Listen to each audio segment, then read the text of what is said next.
नमस्कार दोस्तों, कैसे हैं आप। आज हम चर्चा कर रहे हैं एक अनोखे विषय के बारे में। जी हाँ, आपको भी सुनकर हैरानी ज़रूर होगी, लेकिन ये टॉपिक है ही कुछ ऐसा कि इसको एक अनोखा विषय ही हम कहेंगे। तो आज हम बात करेंगे कि दूसरे के बच्चे को गोद कैसे लें। ईश्वर करे ये कभी नौबत ना आए, लेकिन कई परिवार, कई कपल ऐसे हैं, कई शादीशुदा जोड़े ऐसे हैं जिनके संतानें नहीं हैं, तो वो अपने भाई बंधुओं में से, अपने रिश्तेदारों में से या कई आश्रमों में से जो है बच्चों को गोद लेने का एक काम करते हैं। अभी कुछ दिन पहले एक खबर जो है बहुत ही चर्चा में थी कि अजमेर में एक जो है बुजुर्ग दंपति था, तो उन्होंने जो है अपने रिश्तेदार का बच्चा गोद ले लिया था। अब उन्होंने 12 साल का उसको गोद में लिया था, और ऐसे ही पुराने लोग हैं, दोनों की रजामंदी थी, कोई ऐसी कानूनी प्रक्रिया पूरी नहीं की गई थी।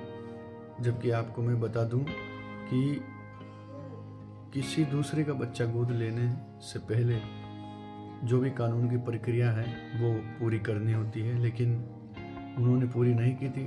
और जब बच्चा 14 साल का हो गया तो वो बुजुर्ग जो थे उनके साथ मारपीट करने लग गया, जिसके बाद उन्होंने जब पुलिस से गुहार लगाई कि इस बच्चे को हम वापस जिससे लिया था उसको देना चाहते हैं, तो कानून ने जब शहर की बाल समिति जो होती है, एक ट्रस्ट होता है, सरकारी गवर्नमेंट जो समिति निर्धारित होती है, उससे बात की, तो उन्होंने कहा कि इनके पास कोई ऐसा लीगल प्रूफ नहीं है, ऐसा कोई कानूनी दस्तावेज इनके पास नहीं है जिस पर जो है बच्चे को वापस कर दिया गया, तो ये नामुमकिन है। तो आप सभी भी इस बात का जो है मुख्य रूप से ध्यान रखें। और गोद लेने की जो प्रक्रिया होती है, अगर कोई भी व्यक्ति जो है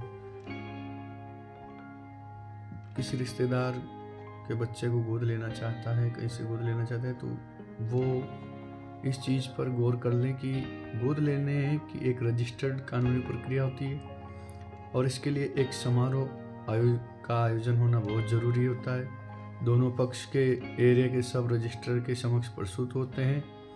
वहीं स्टाम्प पेपर पर जो है डीड तैयार कर 2 गवाहों के सिग्नेचर यानी हस्ताक्षर करवाए जाते हैं, और उसके बाद में सब रजिस्ट्रार जो है के दस्तावेज के बाद ही जो है डीड रजिस्टर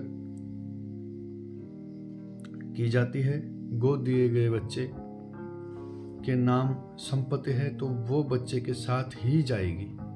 अगर अपन किसी का बच्चा गोद ले रहे हैं, अगर उसके जो है नाम, अगर संपत्ति है, जमीन जायदाद है, तो वो उसी के नाम रहेगी। गोद देने वाले के यहाँ से उसके सभी कानूनी हक खत्म हो जाएंगे। वहीं अनाथालय से गोद लेने की स्थिति में कागजों में बच्चा देने वाले अनाथालय का नाम लिखा जाता है। तो ये प्रक्रिया जो है, अगर कोई बच्चा गोद लेना चाहता है तो वो इस प्रक्रिया का जो है विशेष रूप से ध्यान रखें। अब जो है अभी मौजूदा नियम क्या क्या है इसके, कि गोद संबंधी नियम और प्रक्रिया के लिए 1956 में Hindu adoption and maintenance act बना था।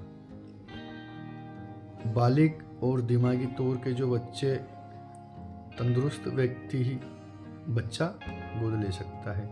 जी हाँ, यहाँ पर बड़ी बात कही गई है कि बालिग और दिमागी तौर पर तंदुरुस्त हो, कोई मानसिक बीमार ना हो, वही व्यक्ति जो है बच्चा जो है गोद ले सकता है।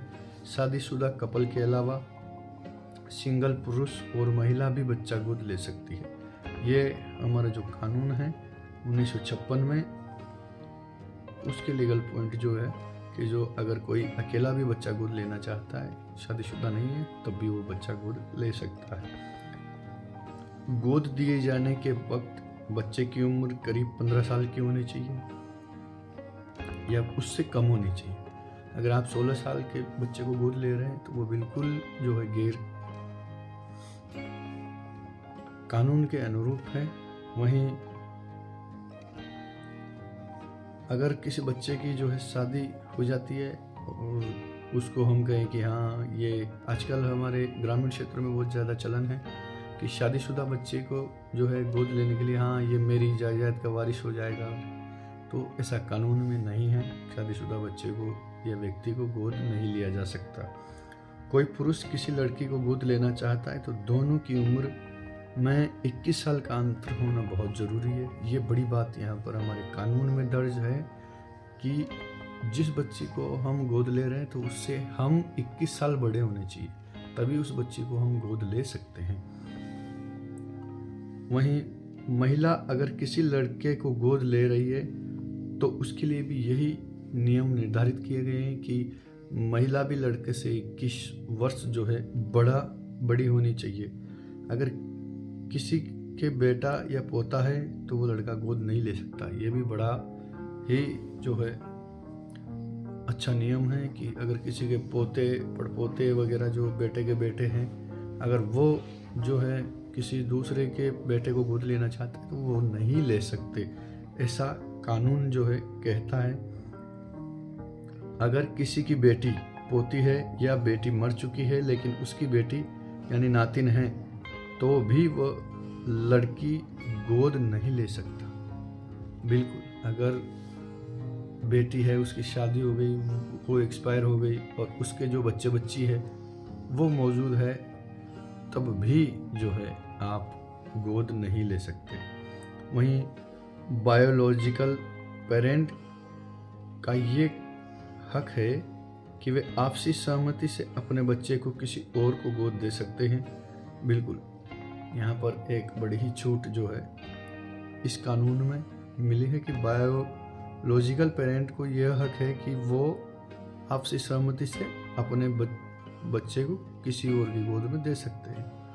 और यहाँ पर जो है एक और पॉइंट है कि माता पिता में से किसी एक को भी ऐतराज हो तो बच्चे को गोद नहीं दिया जा सकता। अगर गोद लेने वाले जैसे दो शादीशुदा है, पति पत्नी है, अगर पत्नी मना कर रही है तो कानून की नज़र में जो है पति को बच्चा गोद लेने की इजाज़त नहीं है। ये भी बड़ा पॉइंट जो है यहाँ पर रखा गया है जो हमारा कानून बनाया था उसमें, और उसी बच्चे को गोद दिया जा सकता है जिसे पहले किसी और को गोद नहीं दिया गया। अनाथ आश्रम से अगर हम बच्चे को जो है गोद ले रहे हैं या किसी रिश्तेदार से गोद ले रहे हैं, अगर उन्होंने अपने से पहले किसी और को जो है उस बच्चे को गोद दे दिया है तो हम दोबारा उसको गोद नहीं ले सकते। तो ये तमाम प्रक्रिया है, जो भी मेरे टूटे फूटे शब्द थे तो मैंने आपको जो है जानकारी पहुंचाई है। अगर अच्छा लगे तो लाइक और शेयर ज़रूर करें। थैंक यू, धन्यवाद।